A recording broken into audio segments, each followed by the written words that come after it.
আপনার একটা মুরগির বাচ্চাও মারা যাবে না আপনি যদি সঠিকভাবে 1 থেকে 7 দিন পালন করতে পারেন।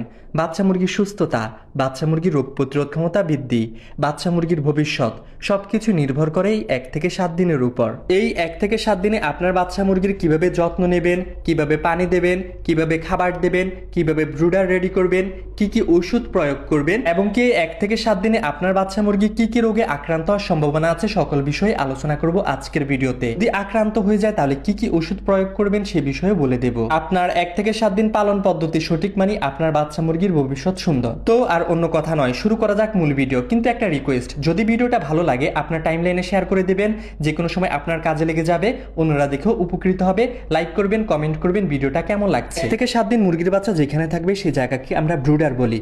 সেই জায়গাটা সঠিকভাবে প্রস্তুত করতে হবে। স্ক্রিনে দেখতে পাচ্ছেন আমি প্রস্তুত করছি। গোল আকার ব্রুডার করবেন। অনেকে চারকোনাচ্ছা ব্রুডার করে, এটা করা যাবে না। গোল ব্রুডার করলে বাচ্চা সঠিকভাবে তাপ পায়, আর এটা হচ্ছে আদর্শ ব্রুডার। ব্রুডারের নিচে অনেকেই কাঠের গুঁড়ো ব্যবহার করে, কাঠের গুঁড়ো ব্যবহার করা যাবে না। দানের ছিটা ব্যবহার করবেন, তাহলে আপনার বাচ্চা মুরগি ঠান্ডা রোগে আক্রান্ত হওয়ার সম্ভাবনা কম থাকবে। স্ক্রিনে দেখতে পাচ্ছেন আমি পেপার বিছিয়ে দিচ্ছি। এভাবে সুন্দর করে পেপার বিছিয়ে দিয়ে আপনি ব্রুডারটা প্রস্তুত করে নেবেন। এবার বলা যাক ব্রুডিং কালে মুরগির বাচ্চার কি কি সমস্যা হয়, কি কি ওষুধ প্রয়োগ করবেন। ব্রুডিং কালে মুরগির যে সমস্যা হয়, মুরগির বাচ্চার নাভি ইনফেকশন, ব্রুডিং নিউমোনিয়া, ঠান্ডা, এই 3টা সমস্যা সবচেয়ে বেশি হয়ে থাকে। এখন কি করলে এই সমস্যাগুলো হবে না? আপনার মুরগির বাচ্চাকে সঠিক তাপমাত্রা দিতে হবে, ভালো মানের খাবার দিতে হবে, তাজা তাজা পানি দিতে হবে, কিছু প্রয়োজনীয় ওষুধ সমূহ ব্যবহার করতে হবে, আর সবচেয়ে বড় দায়িত্ব সঠিক পদক্ষেপ, সঠিক যত্ন। কিন্তু 1 থেকে 7 দিনে মুরগির বাচ্চার ব্রুডিং নিউমোনিয়া সবচেয়ে বেশি হয়ে থাকে, নাভি ইনফেকশন হয়ে থাকে, ঠান্ডা লেগে থাকে। এই 3টা সমস্যার প্রধান ওষুধই হচ্ছে তাপ।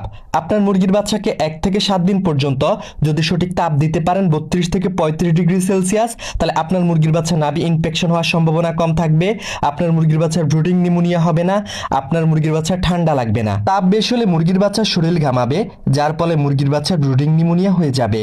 তাপ কম হলে মুরগির বাচ্চার শরীরে পালক নেই, তারা তাদের শরীরে তাপ নিয়ন্ত্রণ করতে পারে না, শরীর শীতল হয়ে যাবে, মুরগির বাচ্চা ঠান্ডা লেগে যাবে। তাপ কম হলে মুরগির বাচ্চা নাভির জায়গাটা কাঁচা থাকে, সেটা শুকাবে না, ফলে মুরগির বাচ্চা নাভি ইনফেকশন হয়ে যায়। এরপর প্রয়োজন ভালো মানের খাবার।